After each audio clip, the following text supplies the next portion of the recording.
오늘 수요일 치유 신학의 제목은 해가 돋을 때 다리를 절었더라입니다. 해가 돋을 때 다리를 절었더라. 본문은 창세기 32장 24절에서 32절. 저는 사성교구로 담당하는 정용식 목사입니다. 담임 목사님께서 종종 광림교회 신앙을 지탱하는 두 기둥이 있다고 말씀하십니다. 하나는 트리니티 성서대학원이고 또 하나는 호렙산 기도회입니다. 지성과 영성으로 그 두 기둥이 광림교회 신앙을 지탱하고 있습니다. 오늘 말씀 속에 등장하는 야곱의 인생에도 그 두 기둥이 존재합니다. 하나는 베델이요, 또 하나는 분이엘입니다. 아버지 이삭의 축복을 가로채고 정신없이 도망쳐 나온 그가 하나님을 만난 곳이 베델입니다. 그렇게 베델을 떠나서 삼촌 라반의 집에서 라헬을 얻기 위하여 7년을 일을 했습니다. 그런 삼촌에게 속아 7년간 더 일을 해 라헬을 아내로 맞이하였습니다. 가족의 수는 점점 늘어나고 야곱은 그 가족과 자신을 지키기 위해서 6년간 열심히 살았습니다. 총 20년이란 세월이 흘렀습니다. 그리고 결국 오늘 말씀이 30장 43절에서 이에 사람이 매우 번창하여 양떼와 노비와 낙타와 나귀가 많았더라 이야기합니다. 결국 야곱은 20년의 세월 동안 부자가 되었습니다. 그런데 야곱의 인생에 과연 하나님이 있었을까요? 베델에서 만난 하나님은 늘 야곱과 함께 계셨지만 그저 가족과 자신을 지키기 위해서 정신없이 세월을 보냈기에 하나님을 생각할 겨를이 그에게는 없었다는 것입니다. 그런데 20년 만에 하나님께서 다시 야곱을 만나 주시는데요, 그를 야곱이 아니라 이스라엘이라 부르셨고 사명을 주셨습니다. 그것이 바로 오늘 말씀의 현장인 분이엘입니다. 오늘 본문 창세기 32장에서는 야곱이 어떤 사람과 씨름을 합니다. 우리야 그 사람이 하나님이라는 것을 알고 있지만 당시 야곱은 말 그대로 어떤 사람이었을 겁니다. 하나님을 하나님으로 보지 못할 만큼 영적으로 둔해져 있었다라는 것입니다. 32장 25절 말씀에 자기가 야곱을 이기지 못함을 보고 그가 야곱의 허벅지 관절을 치매 야곱의 허벅지 관절이 그 사람과 씨름할 때에 어긋났더라 라고 이야기합니다. 그 어떤 사람이 야곱을 이기지 못하자 야곱의 허벅지 관절을 쳐 어긋나게 했습니다. 32장 31절에는 그가 분이엘을 지날 때에 해가 돋았고 그의 허벅다리로 말미암아 절었더라 라고 이야기합니다. 허벅지의 관절이 위골되면 적어도 24시간 안에는 반드시 응급처치를 받아야 하는 심각한 문제이고 신속한 처치를 못할 경우에 사망률이 약 20%가량 된다고 합니다. 그리고 빠르게 처치를 했다 할지라도 1년 이상은 다리에 불편함을 가지고 살아야 할 만큼 중한 병이 바로 오늘 야곱이 당한 병입니다. 오늘 말씀에서 절었다라고 이야기하는 이 표현은 원어로 촐레라인데요, 일시적인 장애가 아니라 지속적인 상태를 의미합니다. 무엇을 의미하겠습니까? 야곱은 그 분이엘에서 하나님 만난 이후에 그의 평생의 삶을 다리를 쩔뚝거리며 살았을 것이다 라는 것입니다. 하나님은 왜 야곱의 허벅지 관절을 어긋나게 하셨을까요? 왜 그가 평생을 그렇게 살도록 두셨겠습니까? 오늘도 우리가 하나님의 섭리로 인생을 살지만 크고 작은 아픔과 상처를 끌어안고 살아갑니다. 하나님의 선하심을 믿고 있지만 인생에게 주시는 고난이 너무 크게 느껴질 때가 있습니다. 우리가 가지고 있는 믿음 때문에 얻는 고난의 문제는 도무지 해결할 길이 보이지 않습니다. 오늘 말씀에서 하나님께서는 쩔뚝거리는 장애를 안고 살아가야 할 야곱의 인생을 통하여서 하나님의 특별한 축복과 은혜가 있음을 저와 여러분에게 말씀하실 줄로 믿습니다. 그 첫 번째는 하나님만 의지하는 인생으로 살게 하심입니다. 하나님만 의지하는 인생으로 살게 하심. 아리스토텔레스는 인간은 태어날 때부터 죽을 때까지 관계를 이루며 산다라고 말하였습니다. 서로가 서로에게 도움을 주기도 하고 도움을 받기도 합니다. 또한 그 관계성 안에서 자신의 정체성을 확인하는 사회적 동물이라는 것입니다. 즉 사람이 생각하는 사람은 사람들끼리의 관계성 속에 서로를 의지하며 살아가는 존재라는 것입니다. 태어나면 당연히 부모와 관계성을 맺고 부모를 의지하며 삽니다. 자라면서 형제나 친구 또한 부부 간에 이웃 간에 의지하고 또한 의지해 주면서 삽니다. 그래서 한자 사람 입만 봐도 사람과 사람이 기대어 있는 그 모습으로 우리가 설명하고 이해하고 있습니다. 그러나 인생의 주인을 하나님이다라고 고백하며 살아가는 저와 여러분은 사람을 의지하는 것이 아니라 하나님만 의지하는 인생을 살아야 할 줄로 믿습니다. 예레미야 17장 5절 말씀에 무릇 사람을 믿으며 육신으로 그의 힘을 삼고 마음이 여호와에게서 떠난 그 사람은 저주를 받을 것이라 이야기합니다. 사람을 믿고 육신의 힘을 믿는 사람은 여호와에게서 마음이 떠난 사람과 동등한 위치에 있다라는 것입니다. 그 사람에게는 저주가 임할 것이다 라고 말씀합니다. 반면에 예레미야 17장 7절과 8절 말씀에 그러나 무릇 여호와를 의지하며 여호와를 의뢰하는 사람은 복을 받을 것이라. 그는 물가에 심어진 나무가 그 뿌리를 강변에 뻗치고 더위가 올지라도 두려워하지 아니하며 그 잎이 청청하며 가무는 해에도 걱정이 없고 결실이 그치지 아니함 같으리라 라고 말하고 있습니다. 사랑하는 여러분, 저와 여러분은 오직 여호와를 의지하고 여호와를 의뢰하는 복된 사람인 줄 믿습니다. 야곱은 그의 인생에 있어서 철저히 누군가를 의지하며 살아온 사람이었습니다.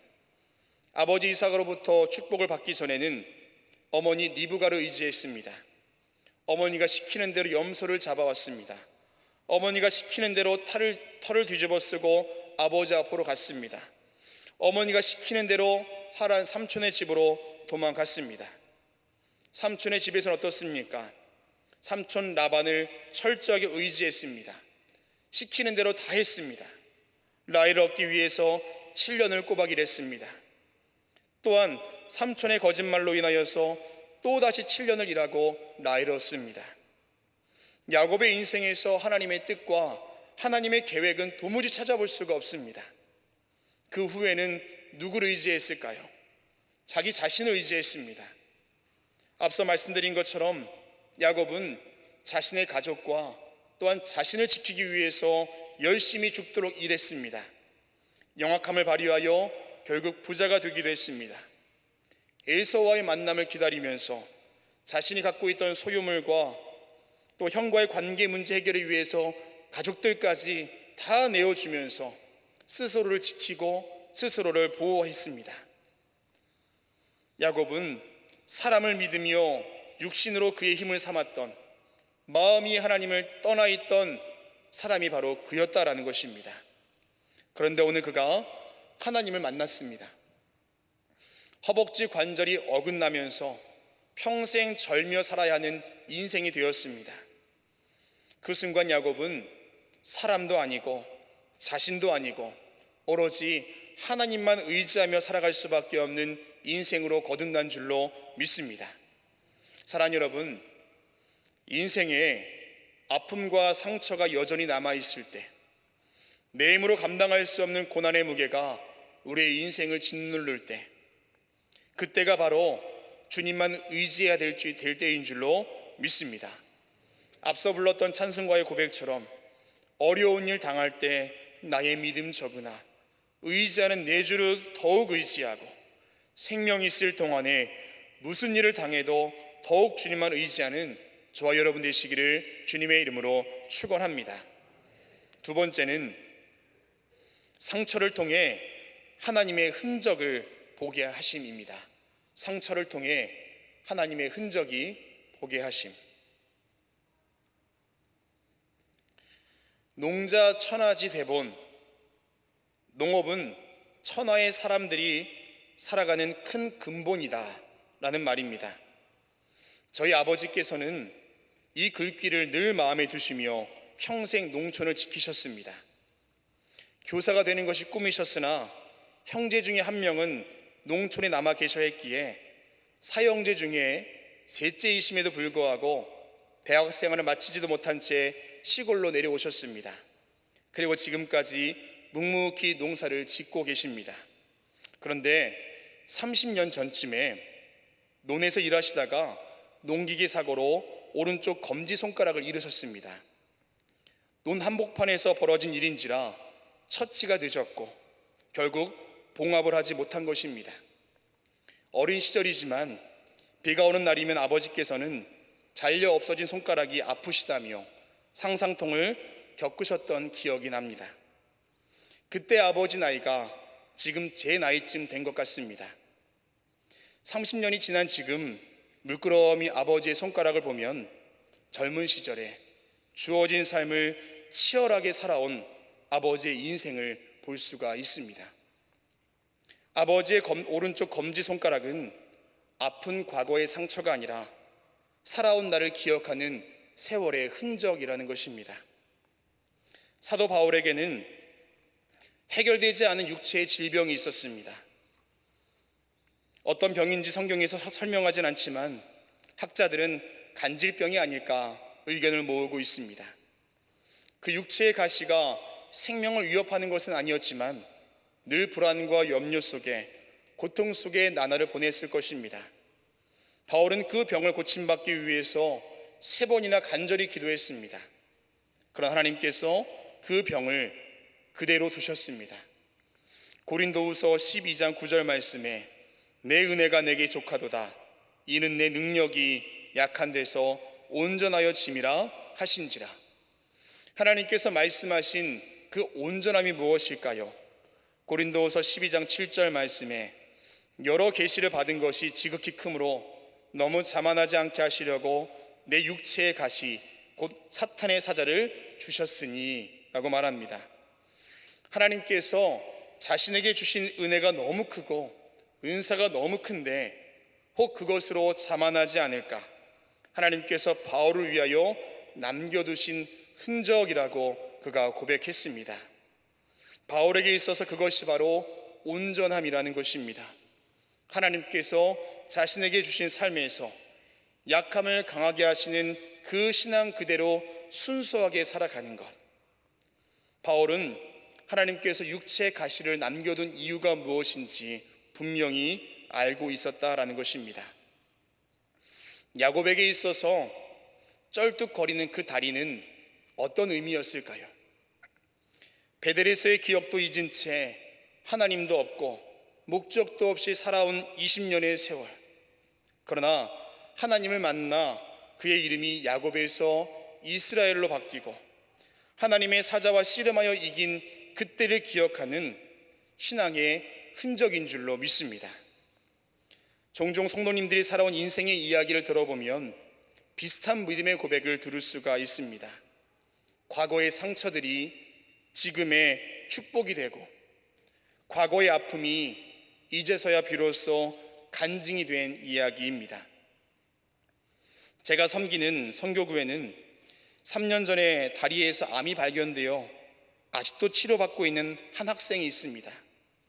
3년 동안 최악의 상황을 몇 번이나 넘겼고 좌절과 절망의 시간은 감히 헤아릴 수가 없습니다. 현재는 암이 발생한 다리를 절단하고 의족으로 걷는 훈련을 하고 있습니다. 간절히 바라는 것은 훗날 그 학생에게도 없어진 그 다리가 아픈 상처가 아니라 살아계신 하나님을 증거하는 흔적이 되었음 하는 것입니다. 사랑하는 여러분, 오늘을 살면서 동일한 은혜와 간증이 저와 여러분 가운데 함께 하시기를 주님의 이름으로 축원합니다.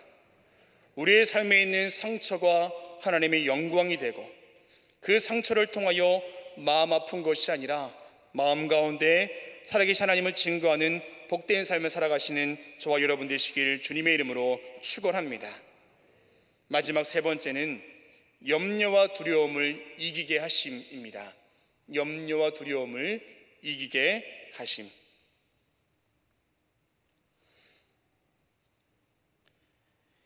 야곱은 지금 형 에서와의 만남을 준비하고 있습니다.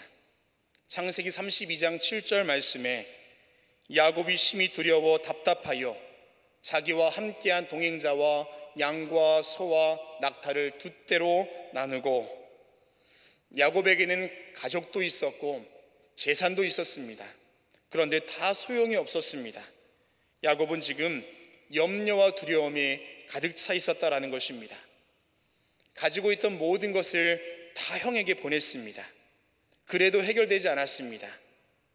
그런데 왜 그가 그리도 두려워했을까요? 창세기 32장 8절 말씀, 그가 이르기를 내가 하나님과 대면하여 보았으나 내 생명이 보존되었다 함이더라. 그가 씨름하던 사람이 하나님이라는 것을 알았습니다. 그런데 그가 그 하나님을 대면하였으나 살아있음에 놀라고 있습니다. 이사야 6장에서 이사야도 높이 들린 보좌에 앉아 계신 주님을 본 후에 이사야 6장 5절 말씀에 화로다 나여 망하게 되었도다 만군의 여호와이신 왕을 배었음이로라 이야기합니다. 동일한 현상입니다. 그런데 하나님의 얼굴을 보면 죽는다, 이것은 단순히 얼굴을 보았기 때문에 죽는다, 그게 아니라 죄의 문제가 해결되지 아니한 상태에서 주님의 얼굴을 보았기에 당연히 죽음에 이르지 않을까 그들의 마음속에 두려움이 있던 것입니다. 그래서 이사야에게 하나님께서는 이사야 6장 7절에 네 악이 죄하여 졌고 네 죄가 사하여 졌느니라 라면서 그를 안심시켰습니다. 야곱이 두려워했던 이유가 무엇일까요? 단순히 형에 대한 두려움이었겠습니까? 형에 대한 두려움이었다면 아마 야곱은 싸울 부대를 충분히 준비했을지 모릅니다. 그러나 야곱에게 두려움은 형이 아니라 죄의 문제에 있었다라는 것입니다. 장자권을 빼앗으며 하나님의 섭리를 거느르고 거짓말을 통하여 아버지의 축복을 받고 인간적인 만족을 위해 살아왔던 지난날의 죄가 지금 두려움으로 찾아온 것입니다. 아무리 그 두려움을 해결하려고 했지만 해결되지 않았습니다. 그런데 그가 하나님을 만난 뒤에 어떻게 되었습니까? 그 다음 장에는 야곱과 에서와의 만남이 이어지는데 마치 이산가족 상봉하듯이 감격스러운 만남이 그 안에 있음을 보게 됩니다. 두려워하던 모든 것들이 다 소용이 없어졌습니다. 두려워할 필요가 없었다라는 것입니다. 하나님께서는 그 분이엘에서 그와 만남으로 인하여서 그 안에 있었던 두려움과 염려를 다 해결해 주신 줄로 믿습니다. 31절에 보면 이런 고백이 있습니다. 해가 돋았고 절었더라. 해가 돋았고 절었더라. 이게 무슨 말일까요? 해가 돋았다라는 것은 인간적으로서 승리와 영광이겠지만 다리를 절었다라는 것은 좌절과 상처가 있는 모습을 의미합니다.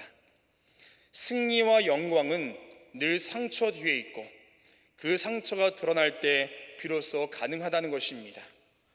험난한 세월을 보낸 야곱에 있어서 다리를 절며 살아갈 수밖에 없는 그 운명을 마주했던 그 분이엘, 그의 인생을 다시 한번 붙잡아 주신 하나님의 은혜와 사랑을 경험한 장소였다라는 것입니다. 죄로 인하여 지난날에 절망과 두려움이 있었지만 다 해결된 장소였습니다. 다리는 절었으나 해가 돋았습니다. 그의 인생에 상처는 남아있지만 하나님께서 함께 하시는 흔적의 삶을 그가 시작했다라는 것입니다. 사랑하는 여러분, 저와 여러분의 삶에 상처가 있으십니까? 아픔이 있으십니까? 예수님의 몸에 있는 십자가의 흔적을 통하여 제자들의 믿음이 굳건해진 것처럼 저와 여러분에게 있는 상처와 아픔들이 특별한 주님의 은혜의 흔적으로 고백되며 살아갈 수 있는 저와 여러분 되시기를 주님의 이름으로 축원합니다. 기도하시겠습니다.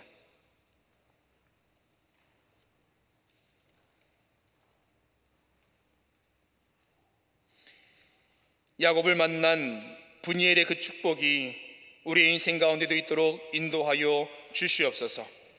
상처 뒤에 있는 하나님의 은혜를 발견할 수 있도록 인도하여 주시며 그 상처를 통해 우리 인생 가운데 함께 하시는 특별한 주님의 흔적을 발견하는 우리 모두가 될 수 있도록 하나님께서 함께하여 주시옵소서. 우리와 함께 하시는 예수 그리스도의 이름으로 기도합니다. 아멘.